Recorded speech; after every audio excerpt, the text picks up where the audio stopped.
Hello everyone, I'm Irfan Habib, currently a second year MBBS student from AIMS Bhubaneswar, and I have cleared my NEET 2022 with.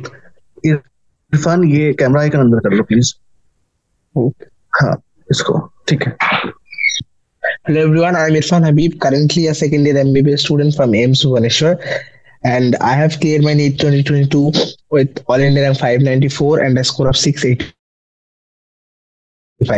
তো আজ আমরা শুরু করতে যাচ্ছি chapter number 9 of class 11 NCERT, সেটা হচ্ছে বায়োমলিকিউলস। অর্থাৎ প্রথমে যদি আমরা এই টার্মটাকে ভাঙার চেষ্টা করি, বায়ো মানে হচ্ছে যা কিছু জীবিত, তাই তো, জৈব। আর মলিকিউল, মলিকিউল মানে কণা, তাই তো। অণু, অণুগুলি, অনেকগুলো অণু মিলে যখন একটা এন্টিটি তৈরি করে তখন সেটাকে বলা হয় মলিকিউল, রাইট? তো বায়ো মলিকিউল। এবার এখানে আরেকটা জিনিস সেটা জরুরি হচ্ছে, সেটা হচ্ছে যে আমরা কেন বায়োমলিকিউলস পড়ছি।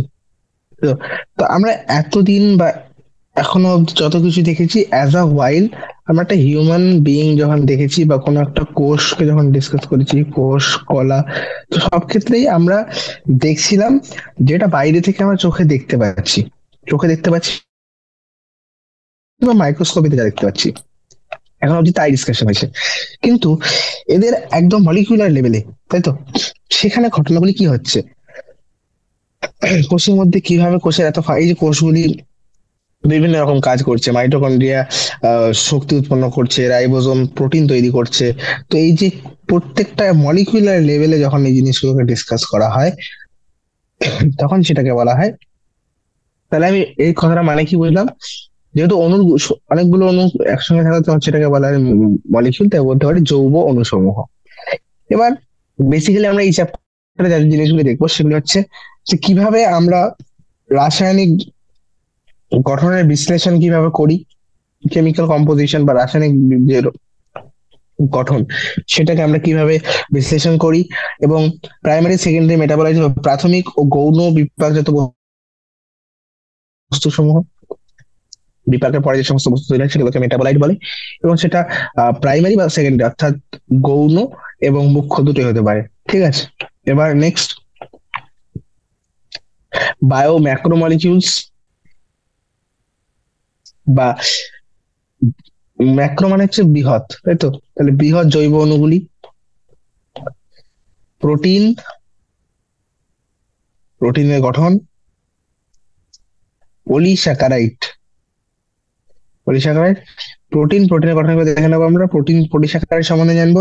তারপর হচ্ছে নিউক্লিক অ্যাসিড, প্রোটিনের গঠন, এবং সবার শেষে উৎসেচক বা এনজাইম। ওকে, ওকে। সো এই চ্যাপ্টারটা বেসিক্যালি, বায়োমলিকিউলস চ্যাপ্টারটা হচ্ছে একটা আলাদা ফিল্ড হতে পারে। বায়োকেমিস্ট্রি বলে একটা জিনিস আছে যেখানে আমরা জীবের কণা মানে অণু স্তরের মধ্যে যে সমস্ত রসায়নগুলি ঘটে থাকে, তাই তো, যে রাসায়নিক বিক্রিয়াগুলি হয় যার ফলে ওভারঅল একটা কোষের গঠন বা একটা ওভারঅল কোষের ফাংশন, সে বিভিন্ন রকম কার্য করতে সক্ষম। তো সেই কেমিস্ট্রি মেইন বেসিক যদি বলে সেটা হচ্ছে বায়োমলিকুলস। এবার প্রথমে আমরা যদি জানতে চাইছি সেটা হচ্ছে জীবমণ্ডলে অনেক ধরনের জৈবচ্ছিন্ন দেখা যায়, রাইট? লক্ষ্য করে থাকি। এবার কোয়েশ্চেন হচ্ছে যে সব জীবিত অর্গানিজম বা যতগুলো জীবিত প্রাণী রয়েছে বা জীবিত উদ্ভিদ রয়েছে, সবাই কি একই রকমের রাসায়নিক পদ্ধতি তৈরি? তারপরে দুটো টার্ম আসে, এলিমেন্ট এন্ড কম্পাউন্ড। তোমাকে বুঝি, এলিমেন্ট আর কম্পাউন্ডের মধ্যে কি পার্থক্য? এলিমেন্ট হচ্ছে যখন একই রকমের মলিকিউল, একই রকমের অনেকগুলি কণা, কার্বন কার্বন কার্বন কার্বন দিয়ে তৈরি হবে, তখন সেটাকে বলা হয় এলিমেন্ট। যখন একের বেশি আনা, একের বেশি আলাদা আলাদা অনুসমূহ, যেমন সিএন, সিএন ও এইরকম, তাহলে সেটাকে বলা হয় কম্পাউন্ড। ভিন্ন রকমের অ্যাটম দিয়ে তৈরি হলে। ঠিক আছে, তার প্রথম কোশ্চেনটা কি দাঁড়ালো, যে যতগুলি জীবিত রয়েছে সবার কি সেম রাসায়নিক গঠন, অর্থাৎ সবাই কি একই রকম রাসায়নিক পদার্থ দিয়ে তৈরি, রাসায়নিক উপাদান দিয়ে তৈরি? সেটা হতে পারে মৌল, সেটা হতে পারে যৌগ। এবার আমরা এইটুকু শিখে গেছি যে কেমিস্ট্রিতে তোমরা কেমিস্ট্রি বা রসায়নের মধ্যে এটাই শিখে গেছো যে কিভাবে রাসায়নিক বিশ্লেষণ করতে হয়, তাই তো? এবার আরেকটা জিনিস আমরা যদি লক্ষ্য করি, যদি আমরা একটা উদাহরণ হিসেবে নিই যে একটি উদ্ভিদ কলা, প্লান্ট টিস্যু, একটা প্রাণী কলা এবং একটি যদি অণুজীবের নিয়ে আমি নিয়ে থাকি, তাহলে আমরা সেখানে কিছু কমন অণু পাবো, যেমন কার্বন, হাইড্রোজেন, অক্সিজেন এবং আরো ভিন্ন। এবার আমরা প্রত্যেকটা লিভিং টিস্যু যেগুলো রয়েছে, জীবিত যে কলাগুলো রয়েছে, জীবিত কলা যদি প্রত্যেক ইউনিট বা একক ঘরের মধ্যে যদি আমরা অ্যানালিসিস করি, ভালো করে বিশ্লেষণ করে দেখি, তো বিভিন্ন আহ, অনুপাতে পাওয়া যাবে। হয়তো কার্বন বেশি, হাইড্রোজেন কম, অক্সিজেন, তো আলাদা আলাদা অনুপাতে এদের সংখ্যা রয়েছে জীবিত কলাগুলির মধ্যে। এবার একই অ্যানালিসিস যদি আমি পৃথিবীর কোনো একটা মাটির খণ্ড তুলে নিয়ে করে থাকি, যেটা একটা নন লিভিং ম্যাটার, যেটা জীবিত নয়, তাই তো? তাহলে সেখানে আমি একটা সিমিলার লিস্ট পাই, হয়তো কার্বন, হাইড্রোজেন, অক্সিজেন, অন্য কিছু কিছু মৌলগুলো বা মৌল পাবো, কিন্তু ওভারঅল একটা লিস্ট সেম পাওয়া যায়। এবং সেই লিস্টের এখানে একটা উদাহরণ দেওয়া রয়েছে, এই জিনিসটা দেখছি এই সমস্ত মলিকিউলই সবার মধ্যেই প্রেজেন্ট, দুটোর মধ্যেই প্রেজেন্ট প্রায়। এবার রয়েছে যে দুটোর মধ্যে আলাদা আলাদা, এরা ডিফার করে, ভ্যালুগুলি অনেক বেশি ডিফার করে দুটোর মধ্যে, ঠিক আছে? তো এবার একটা জিনিস মনে রাখতে হবে আমাদেরকে, এখানে আমরা যদি ভালো করে লক্ষ্য করে থাকি, তো একটা জিনিস দেখা যায় যে all the elements present in sample of earth crust, মাটির খণ্ডের যে স্যাম্পলটা ছিল, তার মধ্যে যে সমস্ত মৌলগুলি বা যে সমস্ত মৌলগুলি আমরা পেয়েছিলাম, সজীব বস্তুর মধ্যেও, সজীব কলার মধ্যেও সেই সমস্ত মলিকিউল বা সেই সমস্ত মৌলগুলি বর্তমান। এবার যদি ভালো করে লক্ষ্য করে থাকি, তখন আমরা দেখেছি যে হ্যাঁ, সজীব বস্তুদের ক্ষেত্রে কার্বন, হাইড্রোজেন, এদের অনুপাতটা একটু বেশি তুলনামূলকভাবে মাটির থেকে, মানে মাটির খণ্ড যেটা রয়েছে তার তুলনায় অনেক বেশি, ঠিক আছে? তাই কি বুঝলাম, যে ওভারঅল দুটোর মধ্যে যে মৌলগুলি পাওয়া যায় সেই মৌলগুলো অনেকটা সাদৃশ্য রয়েছে, কিন্তু কোথায় এরা ভ্যারি করে, যে না অনুপাতে।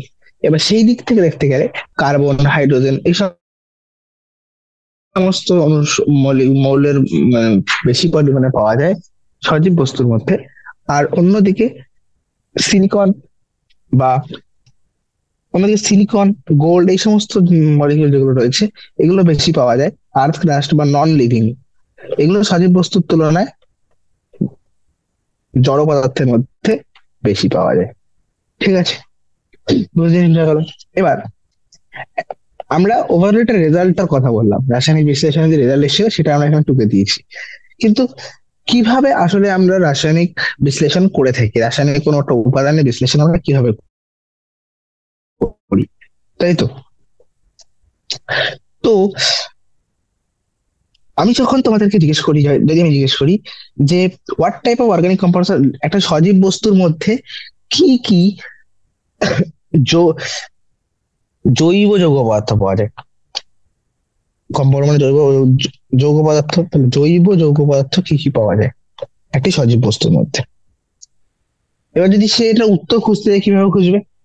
তাহলে সে তখন কি করবে, তার রাসায়নিক বিশ্লেষণ করবে, কেমিক্যাল অ্যানালিসিস, তাই?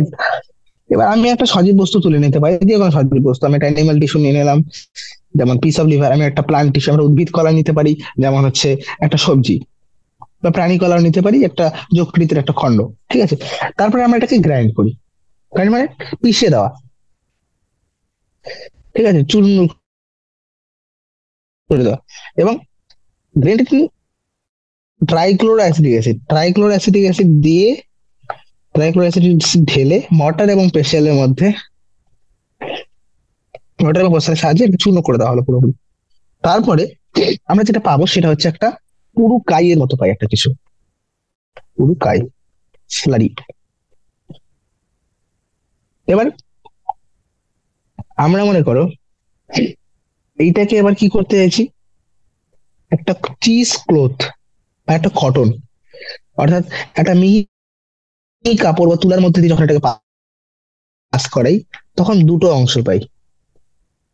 প্রথম অংশ হচ্ছে একদম আহ দেখো এরকম ভাবে যে কিছু পার্ট এখানে জমে থেকে যাবে এই তুলার মধ্যে বা মিহি কাপড়টার মধ্যে, আর কিছু পার্ট রয়েছে যারা নিচেও চলে যাবে, পাস করে যাবে।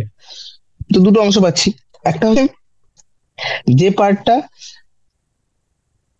ফিল্ট্রেট, অর্থাৎ যে পার্টটা পরিশ্রুত হয়ে গেছে, বা প্রায় মানে টেকনিক্যালি যদি বলি, তাহলে যে পার্টটা অ্যাসিডের মধ্যে সলিউবল হয়ে গেছে, সলিউবল, আর এগুলো অ্যাসিডিক অ্যাসিড অ্যাসিড ছিল, অ্যাসিডের মধ্যে যেগুলি সলিউবল,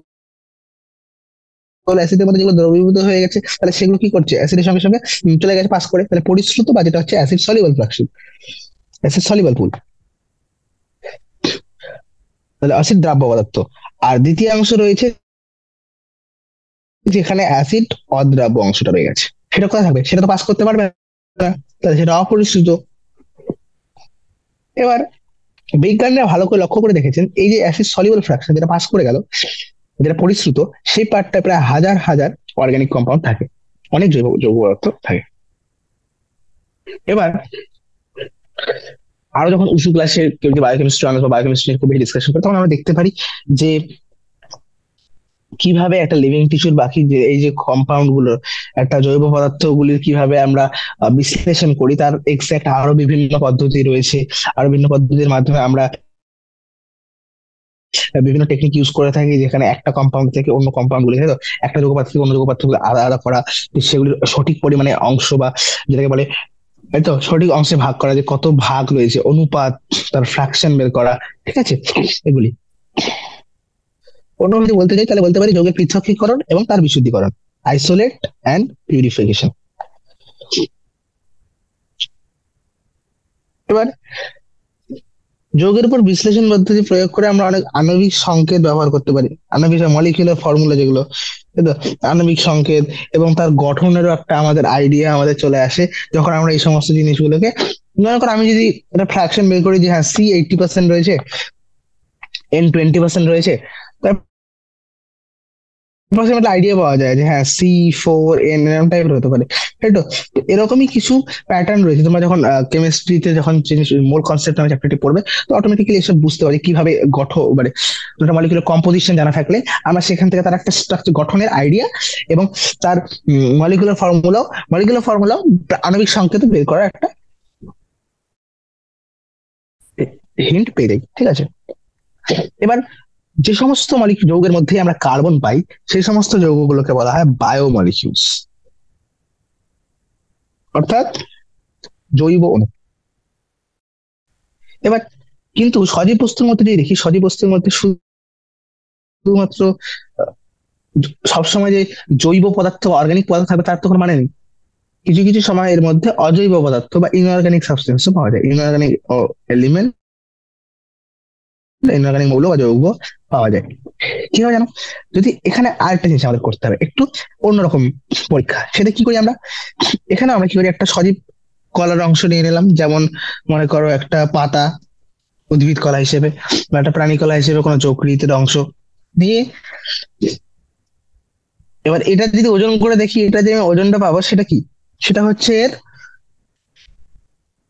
আর্দ্র ওজন, তাই তো, ওয়েট।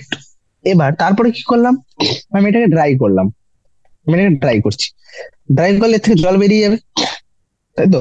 সমস্ত জল বেরিয়ে থাকার পরে এর যে ওয়েটটা পড়ে থাকবে, সেই ওয়েটটা তাহলে কি হবে, তখন শুষ্ক ওজন। এবার যদি আমি টিস্যুটাকে কমপ্লিট বার্ন করি, যদি এটাকে জ্বালানো হয়, তাহলে যতগুলি কার্বন কম্পাউন্ড রয়েছে সেগুলো সব অক্সিডাইজ হয়ে যাবে, সেগুলো সব জারিত হয়ে পরিণত হবে কিসে, CO2 তে। মনে করো এরকম হয়েছে C6H12, তো এগুলো কনভার্ট হয়ে যাবে CO2 আর H2O তে, এবং দুটোই যেহেতু গ্যাসীয় পদার্থ, দুটোই উবে যাবে, তাই তো।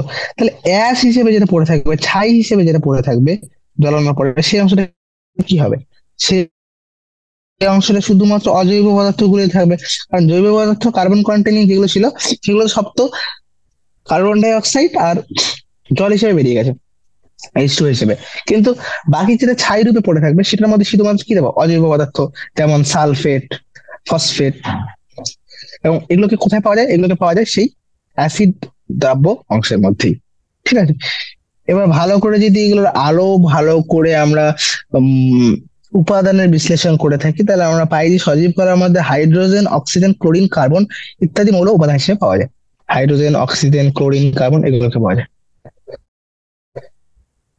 জৈব পদার্থ এসিড। আর জৈব অজৈব দুটোরই এখানে দেওয়া রয়েছে, তুমি ভালো করে দেখতে পারো এগুলো হচ্ছে কোনগুলি অর্গানিক এবং কোনগুলি ইনঅর্গানিক। এই দেখতে পাচ্ছি এখানে ইনঅর্গানিক হিসেবে কি কি পাওয়া যায়: সোডিয়াম, পটাশিয়াম, ক্যালসিয়াম, ম্যাগনেসিয়াম, জল এবং আরো কিছু কম্পাউন্ড যেমন কিছু সালফেট, কিছু ফসফেট, কার্বনেট, এই সমস্তগুলি। ঠিক আছে। আর জৈব আর জীবিত এবং জড় পদার্থের মধ্যে একটা কম্পারিজন এখানে দেওয়া রয়েছে। এবার ভালো করে একটা জিনিস লক্ষ্য করে যদি থাকি আমরা, তো আমরা যে সমস্ত উপাদানগুলি পেয়ে থাকি, এবার একজন যদি কোনোভাবে রাসায়নিক দৃষ্টিকোণ থেকে সেটাকে বিশ্লেষণ করে, আমি যখন এটাকে মলিকুলার লেভেলে করলাম তখন আমি কার্বন পাচ্ছি, হাইড্রোজেন পাচ্ছি, অক্সিজেন পাচ্ছি। কিন্তু আমি যদি রাসায়নিক ভাবে এটাকে বিশ্লেষণ করি, তখন আমরা বিভিন্ন ফাংশনাল গ্রুপ পাই, আমরা তখন বিভিন্ন কার্যকরী মূলক পাই। যেমন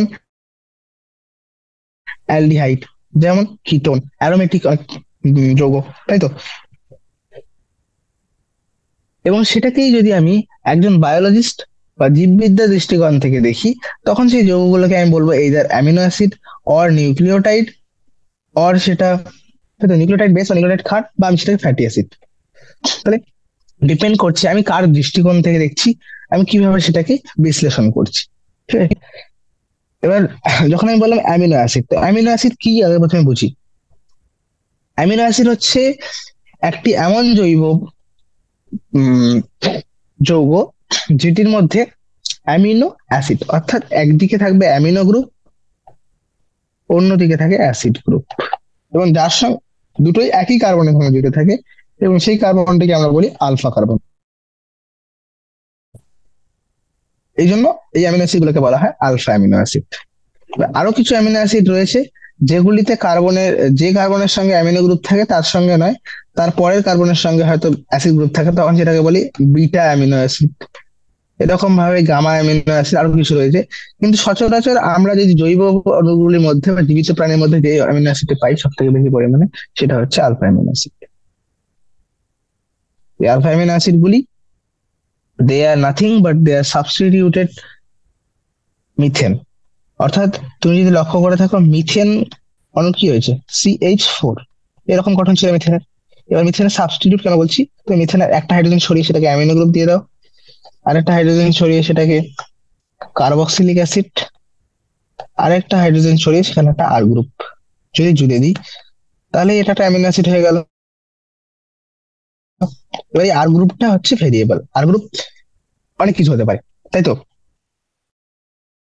তাহলে হ্যাঁ সেটাই, যে একটা মিথেন যদি দেখো চারটে যদি সাবস্টিটিউট করে দিই হাইড্রোজেনকে অন্য মলিকুল দিয়ে, একটা অ্যামিনো গ্রুপ, একটি হাইড্রোজেন গ্রুপ, তাই তো? একটি অ্যামিনো গ্রুপ, একটি আর গ্রুপ, আর একটি হচ্ছে কার্বক্সিলিক গ্রুপ, তাহলে সেটা একটা হয়ে গেল অ্যামিনো অ্যাসিড, তাই তো?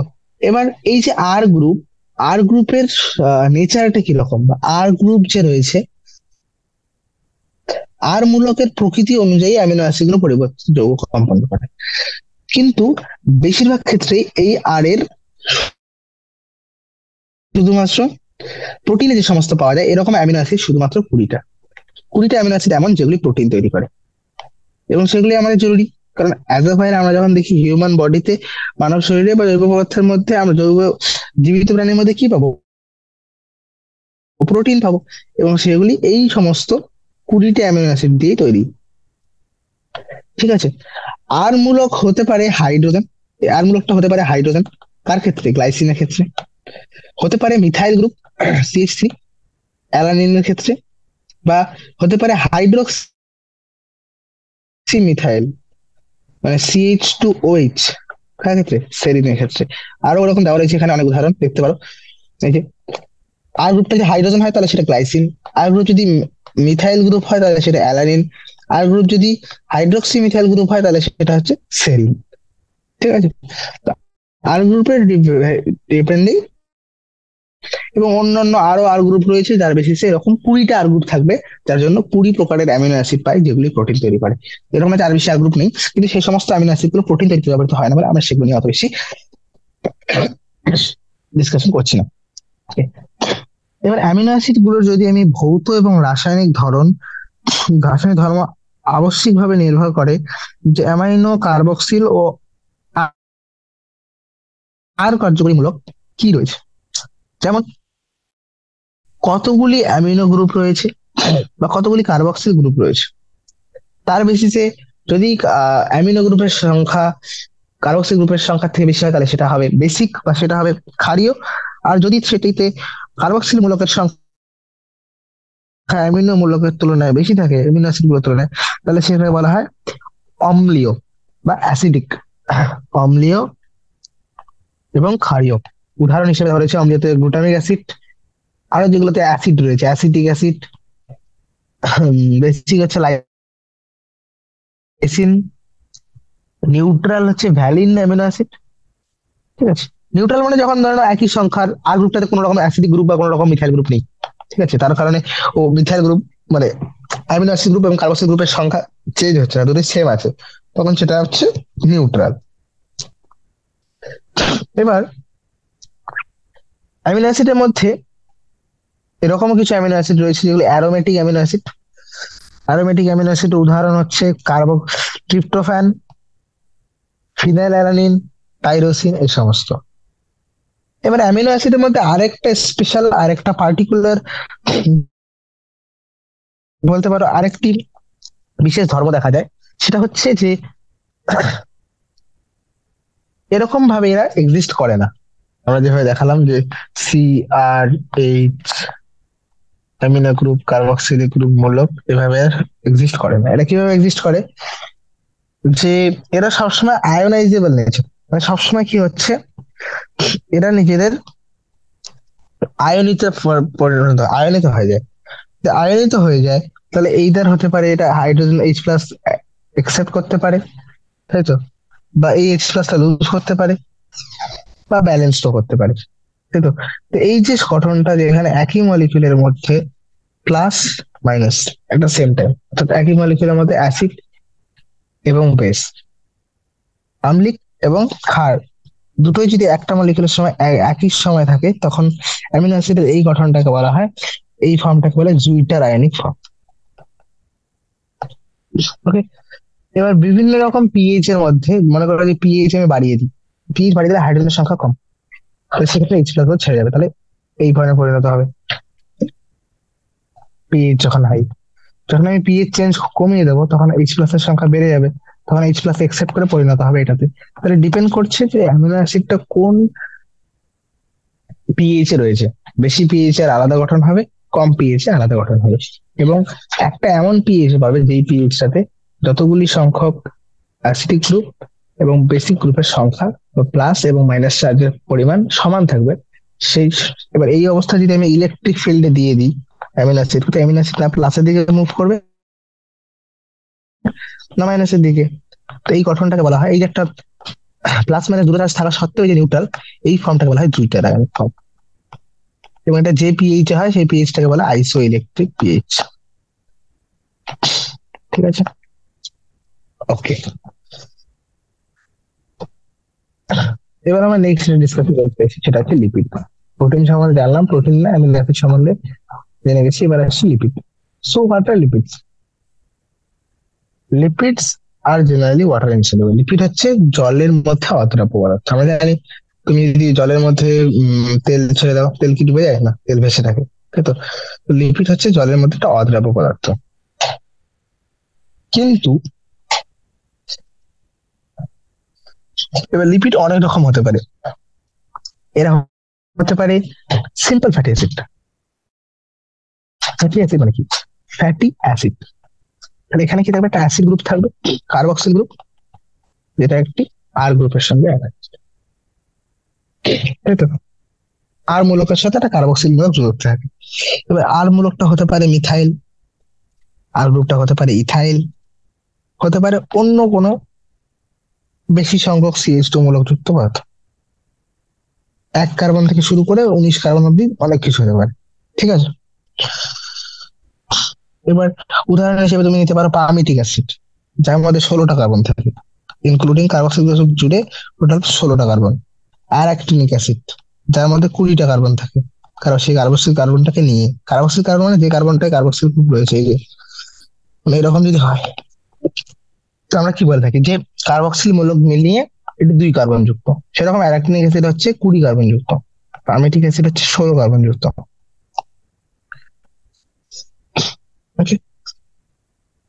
ফ্যাটি অ্যাসিড এবার হতে পারে যে ফ্যাটি অ্যাসিড গুলির মধ্যে কিছু ফ্যাটি অ্যাসিড রয়েছে, যে আর গ্রুপটা রয়েছে, আর গ্রুপের মধ্যে অনেক সময় হতে পারে কার্বন কার্বনের মধ্যে double bond triple bond present, অনেক সময় রয়েছে কোনো রকম carbon double bond triple bond নেই। এবার যদি ডাবল বন্ড বা ট্রিপল বন্ড থাকে তখন সেগুলোকে বলা হয় আনস্যাচুরেটেড বা অসম্পৃক্ত ফ্যাটি অ্যাসিড। আর যদি কোনো রকম এরকম ডাবল বন্ড ট্রিপল বন্ড না থাকে তখন সেটাকে বলা হয় সম্পৃক্ত বা saturated. Okay, another simple lipid is glycerol. আরেকটা সিম্পল লিপিড হচ্ছে গ্লিসারল। একটা সিম্পল লিপিড হচ্ছে ফ্যাটি অ্যাসিড, আর একটা সিম্পল লিপিড হলো গ্লিসারল। গ্লিসারল কি? এটা হচ্ছে একটা ট্রাইহাইড্রোক্সিপ্রোপেন, তাহলে একটা প্রোপেন গ্রুপ যার মধ্যে তিনটে হাইড্রোক্সি মলিকিউল আছে। তাহলে কিরকম হবে গঠনটা? প্রোপেন মানে তিনটি কার্বন আর ট্রাইহাইড্রোক্সি, তিনটে হাইড্রোক্সি। বাকি ভ্যালেন্সি বাকি যেগুলো পূরণ করে দাও, তাহলে এরকম আসছে। ওকে, তাহলে এবার অনেক লিপিড রয়েছে যাদের মধ্যে গ্লিসারল এবং ফ্যাটি অ্যাসিড দুটোই থাকে। সেক্ষেত্রে কি হয়, ফ্যাটি অ্যাসিড গুলি COOH, ফ্যাটি অ্যাসিড গুলি কি করে, এই গ্লিসারলের সঙ্গে এস্টারি হতে পারে, এস্টারিফাইড হয়ে যায়। এরা কি করে, ফ্যাটি অ্যাসিড গুলো এস্টারির সঙ্গে গ্লিসারলের সঙ্গে এস্টারিফাইড হয়। এস্টারিফাইড হলে গঠনটা কিরকম হয়ে যাবে? গঠনটা হবে ঠিক এরকম, H2O, CHOH।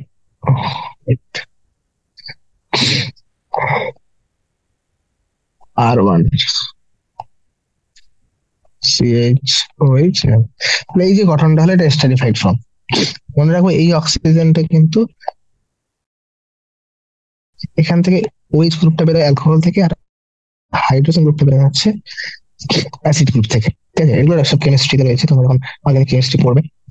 এবার এই যে স্টারিফাইড ফর্মটা, এটা হতে পারে হয়তো গ্লিসারাইডের সঙ্গে একটা ফ্যাটি অ্যাসিড জুড়ে যেতে পারে, বা দুটো ফ্যাটি অ্যাসিড জুড়ে যেতে পারে, তিনটেও জুড়তে পারে। একটি জুড়লে সেটাকে বলবো মনোগ্লিসারাইড, দুটি জুড়লে সেটা ডাইগ্লিসারাইড, তিনটি জুড়ে গেলে সেটা হচ্ছে ট্রাইগ্লিসারাইড। এবার আমি লিপিড রয়েছে দু রকমের, একটা হচ্ছে ফ্যাট আর একটা হচ্ছে অয়েল, অর্থাৎ চর্বি আর তেল। এবার কোন বেসিসে আমি এটাকে চর্বি বলি বা তেল বলি, সেটা হচ্ছে এর গলনাঙ্কের উপর। যাদের গলনাঙ্ক তুলনামূলক ভাবে কম সেগুলো হচ্ছে তেল। তেলের তুলনামূলক ভাবে অনেক গলনাঙ্ক কম, এই জন্য তেল সাধারণত আমরা কিভাবে পাই? তেল তরল পদার্থ হিসেবে পেয়ে থাকি, রাইট? ডিংলি অয়েল, অয়েল হিসেবে থাকে যেগুলো উইন্টারে। আর কিছু রয়েছে যেগুলো গলনাঙ্ক একটু বেশি, তো এরা তেল হিসেবে পাওয়া যায় না, যেমন রয়েছে চর্বি, তাই তো? কোনটা বাজারে গিয়ে তোমরা চিনতে পারো কোনটা তেল কোনটা চর্বি, তাই তো? অবশ্যই। এবার কিছু লিপিড রয়েছে যাদের মধ্যে ফসফরাস গ্রুপ রয়েছে বা ফসফোরাইলেটেড কোনো অর্গানিক যৌগ রয়েছে। আর যদি ফসফরাস গ্রুপ থাকে লিপিডের মধ্যে, তাহলে সেই লিপিড গুলোকে বলা হয় ফসফোলিপিডস। সাধারণত এদেরকে সেল মেমব্রেনের মধ্যে পাওয়া যায় বা কোষ পর্দার মধ্যে পাওয়া যায়। লেসিথিন এরকম একটা উদাহরণ, ঠিক আছে? লেসিথিন হচ্ছে একটা উদাহরণ। এবং আরো কিছু টিস্যু রয়েছে, যেমন নিউরাল টিস্যু, স্নায়ু কলা যেগুলো রয়েছে, স্নায়ু কলাগুলির মধ্যে যদি দেখি, স্নায়ু কলার মধ্যে এরকম অনেক জটিল গঠন বিশিষ্ট অনেক লিপিড পাওয়া যায়, মায়েলিন যুক্ত যখন পড়বে, তাই তো? আমরা জানি যে স্নায়ু কলার মধ্যে নিউরনের চারদিকে এখন মায়েলিন শীট থাকে, তো সেই মায়েলিন শীটটা যদি দেখি, মায়েলিন শীটটা এইসব কিছু কমপ্লেক্স টাইপের লিপিড দিয়ে তৈরি।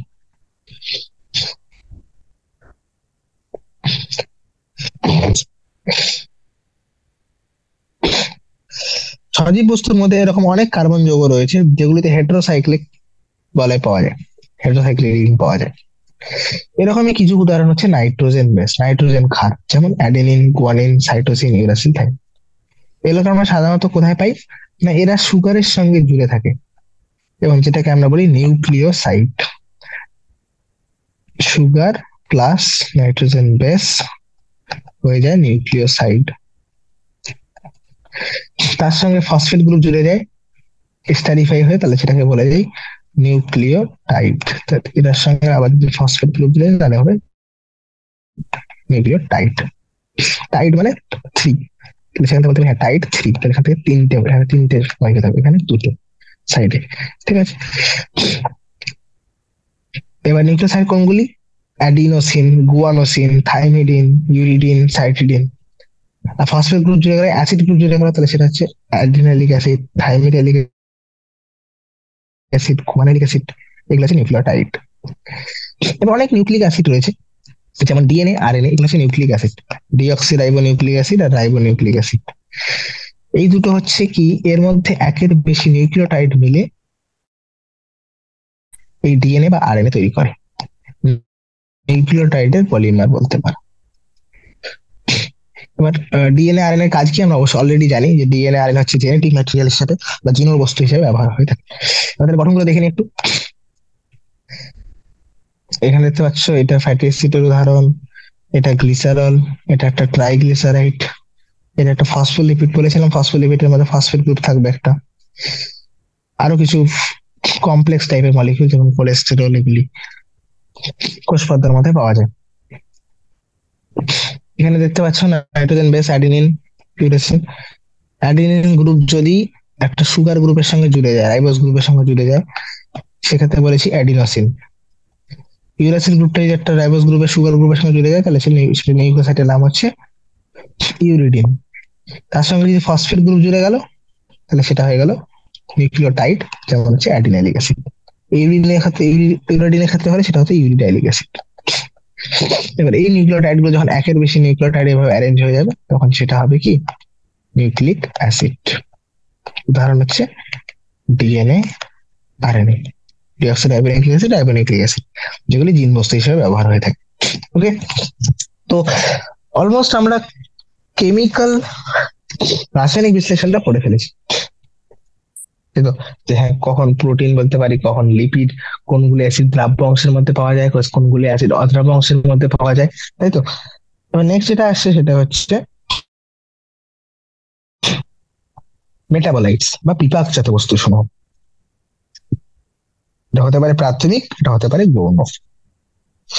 এবার যদি রাসায়নিক বিদ্যা ভালো করে রোমাঞ্চকর একটা জিনিস লক্ষ্য করে থাকি, যেখানে থাউজেন্ডস অফ কম্পাউন্ড, তাই না, প্রায় সজীব বস্তু থেকে ছোট বড় এরকম হাজারো যৌগ রয়েছে, আমরা যেগুলো পৃথকীকরণ সংকেত রূপ সম্ভব হলে আমরা দেখলাম, হ্যাঁ, এদের কিভাবে গঠনগুলোই, তারপরে এদের কিভাবে পসিবল সিনথেসাইজিং দেম, কিভাবে এদেরকে গঠন তৈরি করা হয়, তাই তো?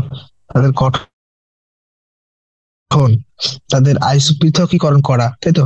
এরকম অনেক মলিকুল আমরা রাসায়নিক বিজ্ঞান থেকে পড়ে থাকি। এবার যদি কেউ একটা লিস্ট বানায় যতগুলি জৈব পদার্থ রয়েছে, সেই তালিকার মধ্যে অবশ্যই অ্যামিনো অ্যাসিড, সুগার থাকবেই। এবার তার সঙ্গে আরো কিছু জিনিস থাকবে, যেগুলি হচ্ছে বিপাকজাত বস্তু, যেগুলো এই লিস্টের মধ্যে দেওয়া রয়েছে। তবে এরকম কিছু রয়েছে যেগুলো আমরা একটু আগে দেখলাম, এই যে এখানে যতগুলি আমরা পেলাম molecule, sugar, amino acid, lipid, nucleic acid, nitrogen ক্ষার, নিউক্লিওসাইড, নিউক্লিওটাইড, এই সমস্ত জিনিসগুলো বিপাকজাত পদার্থই ছিল। কিন্তু এগুলো হচ্ছে প্রাইমারি, বা এগুলো হচ্ছে প্রাথমিক বিপাকজাত বস্তু। কিন্তু উদ্ভিদ বা অনেক প্রাণী রয়েছে, এরা আরো কিছু এরকম উদ্ভিদ, প্লান্ট, উদ্ভিদ, ফাঙ্গাস বা ছত্রাক এবং অনেক অণুজীব, এরকম অনেক কম্পাউন্ড, এরকম অনেক হাজারো যৌগ দেখতে পাবে। যেমন মনে করো তরু ক্ষীর, তাই তো? Flavonoid, alkaloid, flavonoid, rubber, essential অত্যাবশ্যকীয় যে তেলগুলি রয়েছে, অ্যান্টিবায়োটিক, রঞ্জীয় পদার্থগুলি, সেন্ট, গন্ধদ্রব্য, গাম বা আঠা, স্পাইসেস বা মশলা, তাই তো?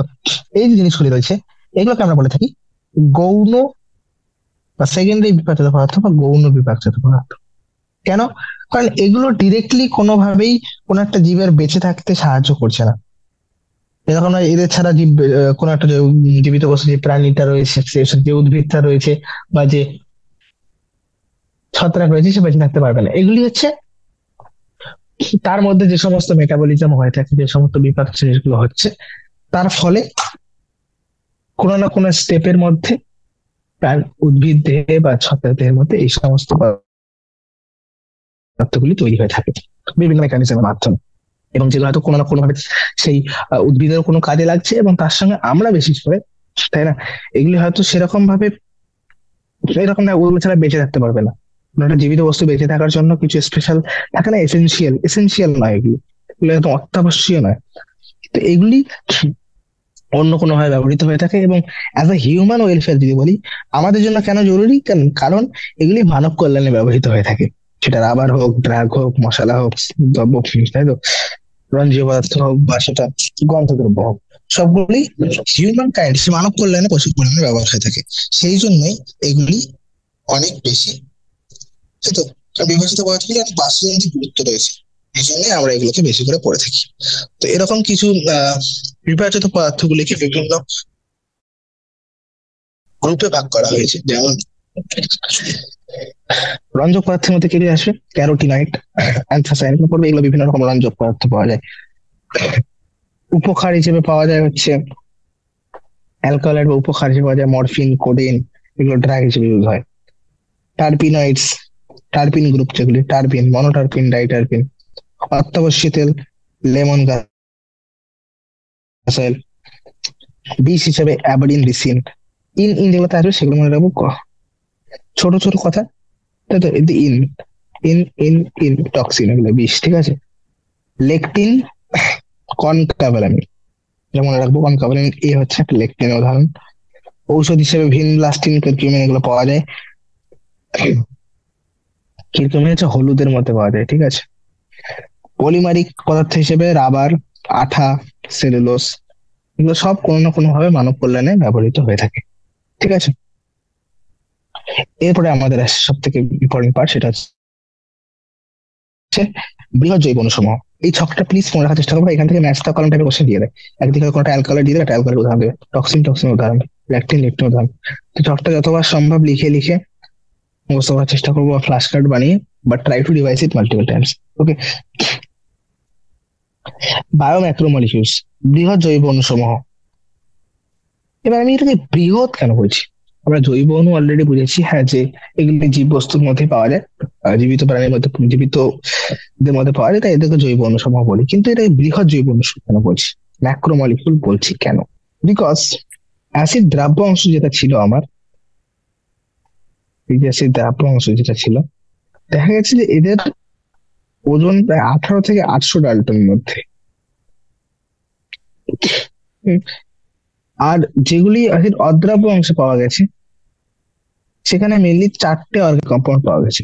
সেগুলো হচ্ছে প্রোটিন, নিউক্লিক অ্যাসিড, পলিস্যাকারাইড, এবং লিপিড। এবার এর মধ্যে লিপিড বাদে বাকি 3টে যে রয়েছে, প্রোটিন, নিউক্লিক অ্যাসিড, পলিস্যাকারাইড, এবার এদের সবারই আণবিক ওজন, মলিকুলার ওয়েট 10,000 ডাল্টনের থেকে বেশি। এই জন্য এই বেসিসে আমরা কেমিক্যাল কম্পাউন্ড বা জৈব অণুগুলিকে দুভাগে ভাগ করেছি, যেগুলো হচ্ছে যাদের আণবিক ওজন 1,000 ডাল্টনের বেশি, আর যেগুলো 1,000 ডাল্টন কম। যেগুলো 1,000 ডাল্টনের থেকে কম সেগুলো হচ্ছে মাইক্রোমলিকিউল, সেগুলো হচ্ছে ক্ষুদ্রাণু, তো জৈব ক্ষুদ্র অণু। আর যেগুলো ওজন 1,000 ডাল্টনের থেকে বেশি, এবং যেগুলি, তাহলে 1,000 ডাল্টন থেকে বেশি কোনগুলি, যেগুলো হচ্ছে এই অদ্রাব্য অংশটার মধ্যে রয়ে গেছে, অ্যাসিড অদ্রাব্য অংশের মধ্যে রয়ে গেছে। আর অ্যাসিড দ্রাব্য অংশের মধ্যে সবগুলো দেখো 1,000 ডাল্টনের থেকে কম, তাই এগুলো সবগুলি হচ্ছে জৈব ক্ষুদ্রাণু। আর এখানের মধ্যেও কিন্তু সবগুলি নয়, এই 3টে, প্রোটিন, নিউক্লিক অ্যাসিড আর পলিস্যাকারাইড, এদের ওজন হচ্ছে প্রায় 10,000 ডাল্টন থেকে বেশি, তো এদেরকে বলতে পারো জৈব বৃহৎ অণু, বায়োম্যাক্রোমলিকিউল। এবার এখানে একটা জিনিস মনে রাখার মতো, একটা এক্সেপশন আছে লিপিড।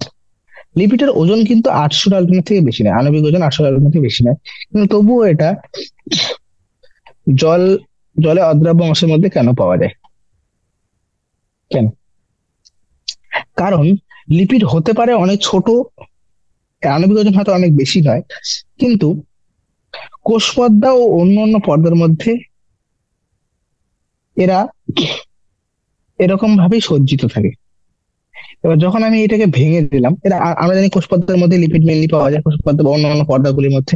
এবার যখন আমি টিস্যুকে চূর্ণ করছি, তখন এই মেমব্রেন গুলো, পর্দাগুলো ভেঙে যায় ছোট ছোট অংশে অংশে।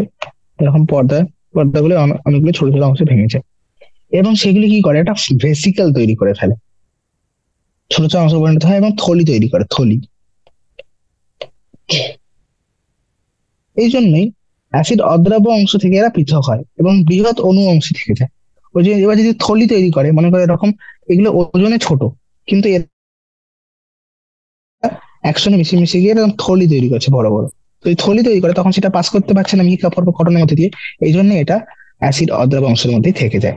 যদিও এটা কিন্তু বৃহৎ অণু নয়, এর আণবিক ওজন 18 থেকে বেশি নয়, কিন্তু তবুও এটাকে অ্যাসিড অদ্রাব্য অংশের মধ্যেই পাওয়া যায়।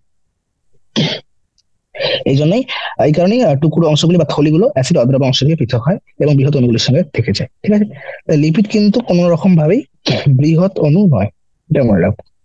অ্যাসিড দ্রাব্য অংশের মধ্যে কি কি পাওয়া যাবে? অ্যাসিড দ্রাব্য অংশের মধ্যে সেই সমস্ত মলিকিউল যেগুলো 18 থেকে 800 নিউটন। তো সাধারণত এরা সেই সাইটোপ্লাজমিক কম্পোজিশন, সাইটোপ্লাজমের মধ্যে যে সমস্ত কোষীয় অঙ্গাণুগুলি থাকে, সাইটোপ্লাজম এবং সেল অর্গানেলিজ, কোষীয় অঙ্গাণু, এরাই সাধারণত এই অংশটা থেকে যায় অ্যাসিড দ্রাব্য অংশের মধ্যে। আর যে বৃহৎ অণুগুলো রয়েছে, যেমন প্রোটিন, নিউক্লিক অ্যাসিড, পলিস্যাকারাইড, সেগুলি থেকে যায় অ্যাসিড অদ্রাব্য অংশের মধ্যে। সব মিলিয়ে আমরা বলতে পারি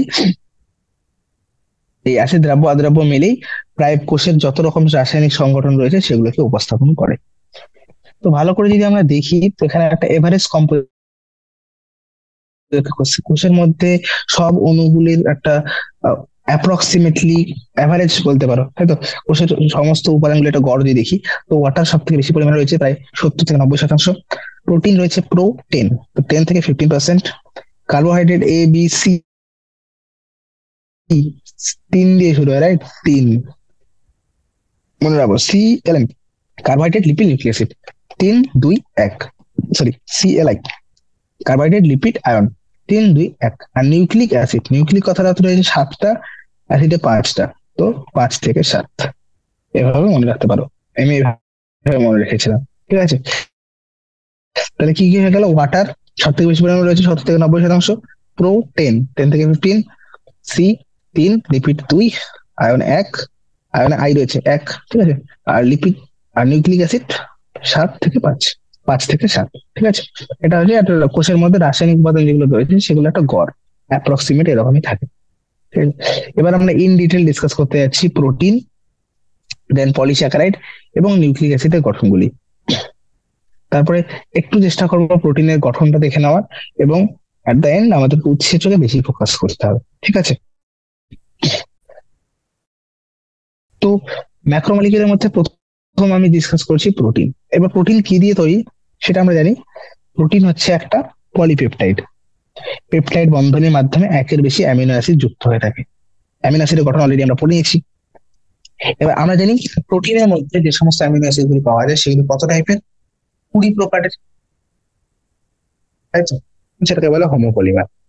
এবার যদি একের বেশি মনোমার দিয়ে সে তৈরি হয়, সেটা হতে পারে একটা 90টা রয়েছে একই রকম, আর 10টা আলাদা রকম, বা 2 টাইপের রয়েছে না, 2 প্রকারের, সেটা হচ্ছে হেটারোপলিমার।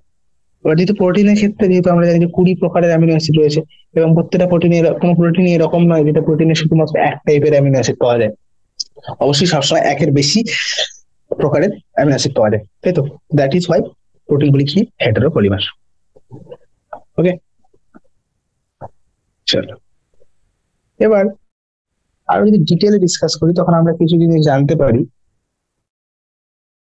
যে সব প্রোটিন আমাদের শরীরে জরুরি নয়, তাই তো? কিছু প্রোটিন রয়েছে যেগুলি আমাদের খাবারের মধ্যে না থাকলেও চলবে, কারণ আমাদের শরীরে সেগুলি সংশ্লেষিত হতে পারে। তো সেই সমস্ত অ্যামিনো অ্যাসিড গুলিকে আমি কি বলতে পারি? যে না, সেগুলি হচ্ছে অত্যাবশ্যক। কারণ যদি আমার শরীরে সেই অ্যামিনো অ্যাসিড তৈরি না হয়, তাই আমার শরীরে বিভিন্ন কাজের জন্য যখন সেই অ্যামিনো অ্যাসিড দরকার পড়বে, সেই অ্যামিনো অ্যাসিড আমি কোথায় পাবো? সেই অ্যামিনো অ্যাসিড আমি পুষ্টি থেকে পাবো। তাই তো?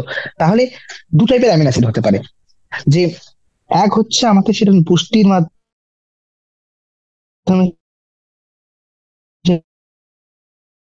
আমাকে দেহে সরবরাহ করতে হবে খাদ্যের মাধ্যমে।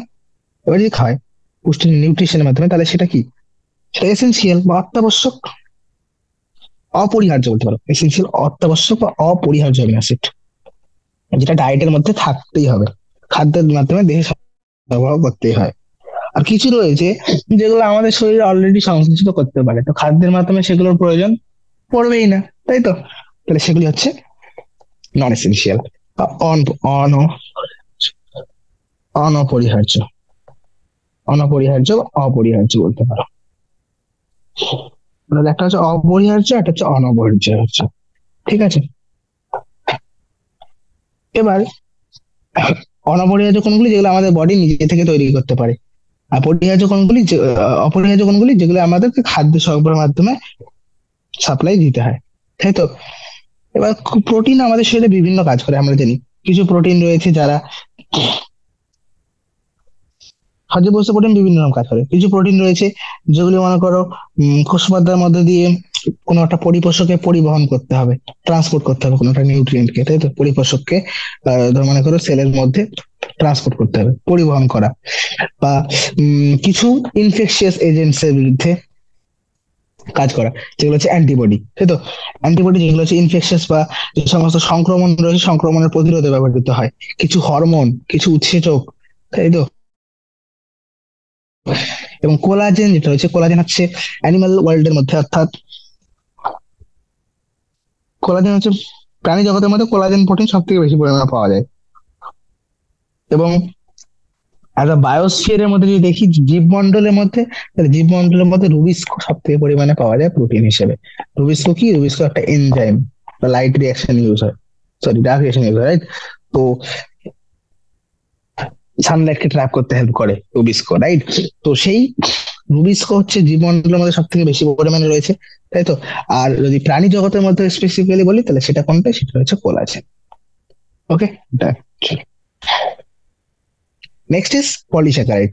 পলিস্যাকারাইড, পলিস্যাকারাইড হচ্ছে অ্যাসিড অদ্রাব্য অংশ যে রয়েছে, অ্যাসিড অদ্রাব্য অংশ অধঃক্ষেপটা ছিল, তার মধ্যে একটা শ্রেণী পেয়েছিলাম প্রোটিন, আরেকটা হচ্ছে পলিস্যাকারাইড বা কার্বোহাইড্রেট। পলিস্যাকারাইড কি?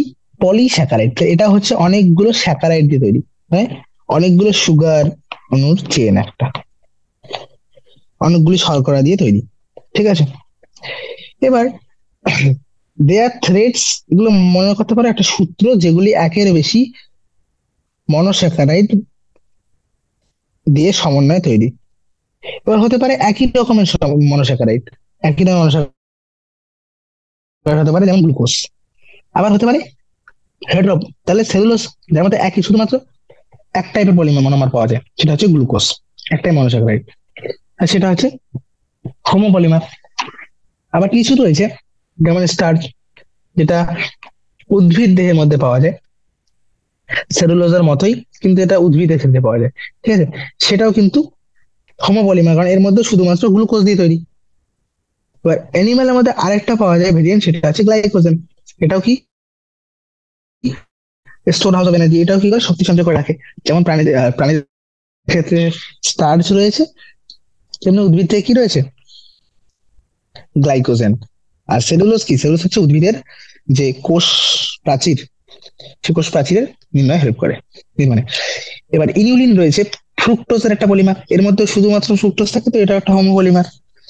কিন্তু এবার যদি পলিস্যাকারাইড চেনটাকে ভালো করে লক্ষ্য করে দেখো, এটা মনে করো পলিস্যাকারাইড চেন, তো এর দুটো এন্ড থাকবে, তাই তো? একটা এন্ড সাধারণত মনে করো গ্লাইকোজেন, যদি উদাহরণ হিসেবে নিয়ে থাকি, তো এর একটা এন্ড হবে, যে এন্ড হবে নন রিডিউসিং। নন রিডিউসিং কেন? কারণ সেই অংশের যে রিডিউসিং কার্বনটা ছিল, রিডিউসিং কার্বন তোমরা পড়বে পরবর্তীতে কেমিস্ট্রিতে, যে একটা অ্যালডিহাইড বা কিটোন গ্রুপ যে থাকে প্রেজেন্ট, তাই না? তাহলে সেটা হচ্ছে রিডিউসিং টাইপের হয়। এবার যদি সেটা না থাকে, সেটা মনে করো বন্ড করে ফেলেছে, যখন পলিস্যাকারাইড বন্ড বানাচ্ছিল, তাহলে তখন গ্লাইকোসিডি যে বন্ডটা ছিল, তখন যদি না থাকে, তাহলে সেক্ষেত্রে এটাকে বলবো নন রিডিউসিং এন্ড। ডান প্রান্তটা সাধারণত এরকম বিজারণ অক্ষম হয়, তাহলে বাম প্রান্তটাকে বলবো বিজারণ অক্ষম প্রান্ত, নন রিডিউসিং এন্ড। তাই তো, এরকম একটা উদাহরণ দেখতে পাচ্ছি এখানে। তাহলে দুটো এন্ড থাকে, একটা এন্ড ডান প্রান্তটা সাধারণত সাধারণত ডানটাকে বলা হয় বিজারণ অক্ষম। ওকে। স্টার্চ এরকম না, স্টার্চ একটু হেলিক্যাল টাইপের হয়, প্যাঁচানো। শ্বেতসার গুলি বা স্টার্চ বাংলা যেটাকে বলে শ্বেতসার, সেটা এরকম প্যাঁচানো গঠনাকৃতি হয়। এই প্যাঁচানো অংশগুলির মধ্যে আয়োডিন ট্র্যাপ করতে পারে, আয়োডিন ধরে রাখতে পারে। এই জন্য যখন এর মধ্যে দিয়ে এরা কি করে, লাইট পাস করলে তখন লাইট এই জায়গাটা ট্র্যাপ হয়ে যায় এবং লাল বর্ণ দেখা যায়। ঠিক আছে। যেহেতু সেলুলোজের মধ্যে এরকম কোনো প্যাঁচানো অংশ নেই, তাই সেলুলোজের মধ্যে তাই এরা কোনো রকম রং মিশ্রিত করে না। ঠিক আছে। স্পেশালি তাহলে ওই জন্য আমরা যখন স্টার্চ আয়োডিন যে মলিকিউলটা রয়েছে, স্টার্চ আয়োডিনের যে কমপ্লেক্সটা হয়, সেই কমপ্লেক্সটা নীল বর্ণ ধারণ করে, কারণ সেটার মধ্যে কি রয়েছে, প্যাঁচানো গঠন রয়েছে, তাই সেটা ধরে রাখতে পারে আয়োডিন গুলিকে। ঠিক আছে। এবার উদ্ভিদের যে কোষ প্রাচীর সেটা সেলুলোজ নির্মিত, তাই তো। তুমি মনে করো, যদি উদাহরণ নিচ্ছি আমি, উদ্ভিদের কাঠমান্ডা থেকে তৈরি কোনো একটা কাগজ তুলে নিচ্ছি বা তুলার তন্তু, সে সবকিছুই কি, সবকিছু সেলুলোজ দিয়ে তৈরি, তাই তো। প্রকৃতিতে আরো এরকম অনেক জটিল পলিস্যাকারাইড পাওয়া যায়। এবার তার মধ্যে কিছু পলিস্যাকারাইড রয়েছে যেগুলি অ্যামিনো সুগার, মানে অ্যামিনো সুগার রয়েছে, শর্করা রয়েছে, কিন্তু তার সঙ্গে অ্যামিনো গ্রুপ জুড়ে রয়েছে কোনো না কোনো ভাবে। আরো অনেক রকম রকম মডিফাইড পরিবর্তিত শর্করা রয়েছে। তাহলে এরকম একটা অ্যামিনো সুগারের উদাহরণ হচ্ছে গ্লুকোজামিন। আরো পরিবর্তিত শর্করা বলতে পারো এন অ্যাসিটাইল গ্যালাক্টোজামিন, যেটা হচ্ছে পলিমার অফ কাইটিন, কাইটিন এই মনোমার দিয়ে তৈরি। ঠিক আছে। আর্থ্রোপোড বা সন্ধিপদ রয়েছে, তাদের এরকম একটা কমপ্লেক্স পলিস্যাকারাইড রয়েছে যেটা হচ্ছে কাইটিন। এই কাইটিনের মনোমার হিসেবে কি হয়, এন অ্যাসিটাইল গ্লুকোজামিন আর N acetyl muramic acid, NAG আর ন্যাম, এরা হচ্ছে মনোমার হিসেবে ব্যবহার হয়ে থাকে। তো এই যে কমপ্লেক্স পলিস্যাকারাইড গুলো রয়েছে, জটিল পলিস্যাকারাইড গুলো, এরা বেশিরভাগই কিন্তু হোমোপলিমার হয়, অর্থাৎ একই টাইপের পলিমার দিয়ে তৈরি, তো একই টাইপের মনোমার দিয়ে তৈরি। যদি গ্লুকোজামিন হয় তো গ্লুকোজামিন গ্লুকোজামিন গ্লুকোজামিন, শুধু ন্যাক ন্যাক ন্যাক ন্যাক, সাধারণত এরকম হয়। কিছু কিছু ক্ষেত্রে এরা হেটারোপলিস্যাকারাইডও হতে পারে। ঠিক আছে। তবে বেশিরভাগ ক্ষেত্রে কিন্তু এরা কি হয়, হোমোপলিমার। ওকে, চলো। Next is nucleic acid. আমি অলরেডি বলেছি নিউক্লিক অ্যাসিড কি, যে এটা একটা জৈব বৃহদাণু, এবং এটা কিসের পলিমার, এটা হচ্ছে নিউক্লিক, নিউক্লিক অ্যাসিড হচ্ছে নিউক্লিওটাইডের পলিমার। এবার নিউক্লিওটাইডটা কি, আমরা জানি নাইট্রোজেন বেস বা নাইট্রোজেন জাতীয় ক্ষারগুলো যখন শর্করার সঙ্গে জুড়ে যায় তখন সেটাকে বলে নিউক্লিওসাইড। আর নিউক্লিওসাইডের সঙ্গে যদি ফসফেট গ্রুপ জুড়ে যায় তাহলে সেটা হয়ে যায় নিউক্লিওটাইড। আর এই নিউক্লিওটাইডের পলিমারই হচ্ছে নিউক্লিক অ্যাসিড, তাই তো। কোথায় পাবো এটাকে, অ্যাসিড অদ্রাব্য অংশের মধ্যেই পাবো। এরও রাসায়নিক আণবিক ওজন প্রায় 10,000 ডাল্টনের থেকে বেশি, তো অবশ্যই এটা জৈব বৃহদাণুর মধ্যেই আসে। পলিস্যাকারাইড পলিপেপটাইডের সাথে মিলে এরা এই ম্যাক্রোমলিকুলার ফাংশন বা যে বৃহৎ অণুর অংশটা রয়েছে সেটা তৈরি করে। নিউক্লিক অ্যাসিডের বিল্ডিং ব্লক কি, বা এর যে গঠনগত একক সেটা কি, আমি জানি অলরেডি নিউক্লিওটাইড। নিউক্লিওটাইড হচ্ছে এর মধ্যে একটা হেটেরোসাইক্লিক কম্পাউন্ড থাকে, হেটেরোসাইক্লিক কম্পাউন্ড হচ্ছে নাইট্রোজেন জাতীয় ক্ষারটা, একটা মনোস্যাকারাইড, আর একটা ফসফরিক অ্যাসিড বা ফসফেট। এই তিনটে মলিকিউল নিয়ে একটা নিউক্লিওটাইড তৈরি হয়, তিনটে আলাদা আলাদা রাসায়নিক ভাবে ভিন্ন অংশ নিয়ে তৈরি। ঠিক আছে। এবার heterocyclic compound in amino nucleic acids are the nitrogen base, আমি বলেছি অলরেডি। সেগুলো কি কি হতে পারে, অ্যাডেনিন, গুয়ানিন, ইউরাসিল, সাইটোসিন আর থাইমিন। অ্যাডেনিন এবং গুয়ানিন গুলি হচ্ছে পিউরিন, আর অন্যগুলি যেমন cytosine, thymidine, cytosine, thymidine, uracil, এগুলো হচ্ছে পিরিমিডিন। ঠিক আছে। হেটেরোসাইক্লিক দু টাইপের হয়, পিউরিন আর পিরিমিডিন। অর্থাৎ একটা হেটেরোসাইক্লিক রিং হতে পারে বা দুটো হেটেরোসাইক্লিক রিংও হতে পারে, তাই তো। একটা রিং হলে সেগুলো সাধারণত পিওর, ওরকম নেই, পিউরিন মনে রাখতে পারে এভাবে, পিওর। আমরা জানি আগুন কি হয়, আগুন খুব অবশ্যই পিওর হয়, রাইট। তো এই আগ হচ্ছে পিউরিন, অ্যাডিনিন, গুয়ানিন। আর যেগুলিতে এরকম দুটি হেটেরোসাইক্লিক রিং দেখা যায় সেগুলো হচ্ছে সাধারণত পিরিমিডিন, যেমন cytosine, thymidine, urate.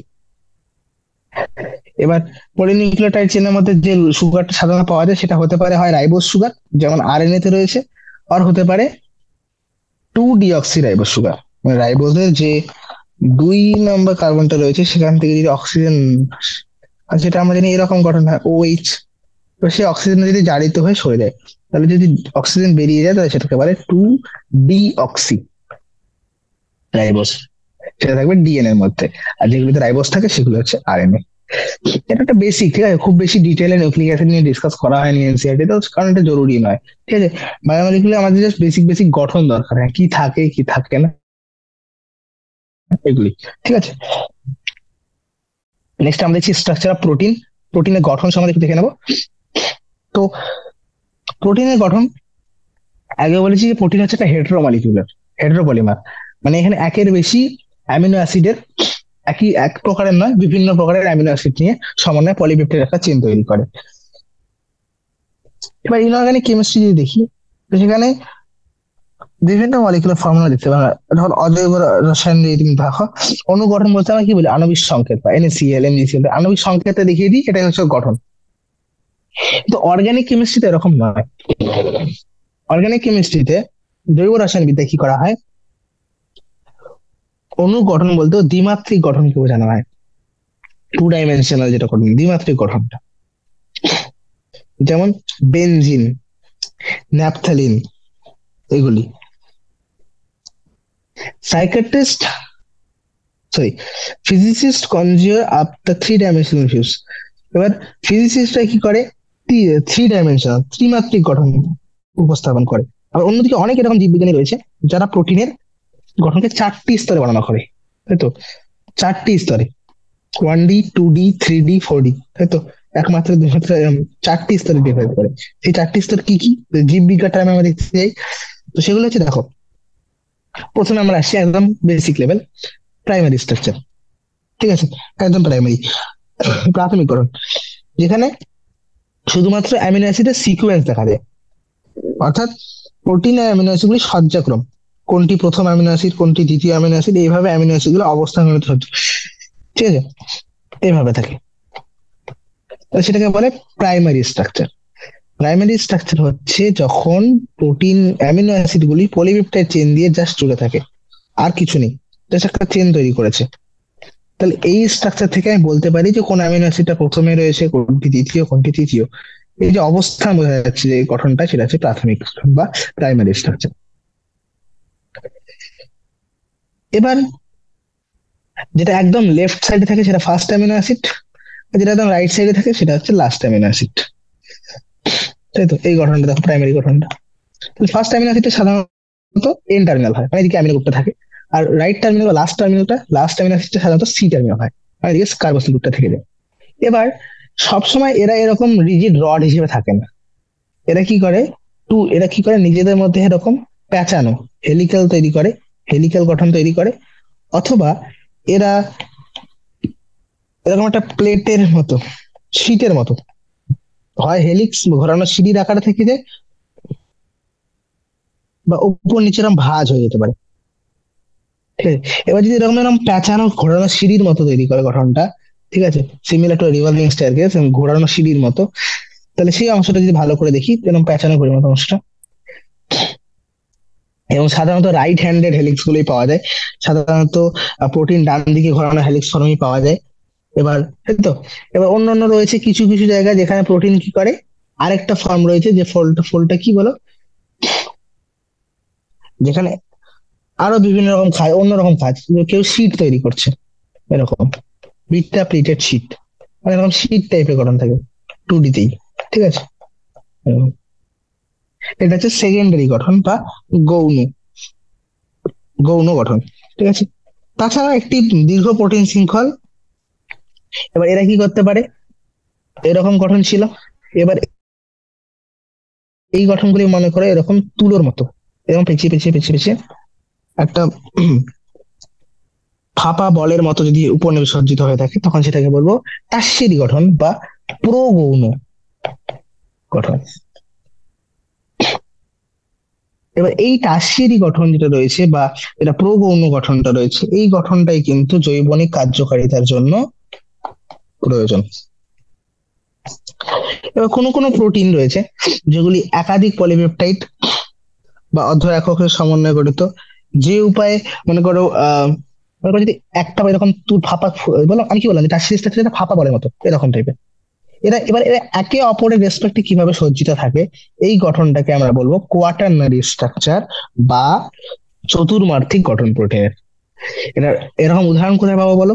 Adult human haemoglobin, সেখানে 4টা সাব ইউনিট রয়েছে, দুটো আলফা টাইপ, দুটি বিটা টাইপ। এখানে ভালো করে দেখো, এই দেখো এরকম টাইপের। এই যে প্রোটিনে আলাদা আলাদা ভাবে 3D স্ট্রাকচার গুলো যখন আবার নিজেদের রেসপেক্টে আলাদা আলাদা ভাবে সজ্জিত থাকে, তখন সেটাকে বলি প্রোটিনের চতুর্মাত্রিক গঠন। উদাহরণ বলতে পারো হিমোগ্লোবিন। ওকে। আর তার সাথে তো বেশিরভাগ যতগুলি প্রোটিন, যেগুলো প্রোটিন আমাদের শরীরের মধ্যে যে কাজগুলি করে, তাই বিভিন্ন রকম কাজ রয়েছে।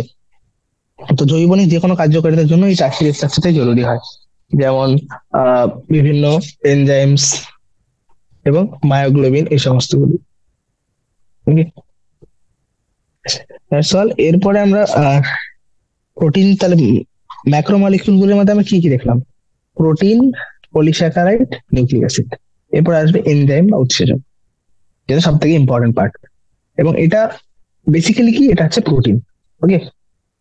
এরপরে আমরা এখান থেকে শুরু করব এনজাইম।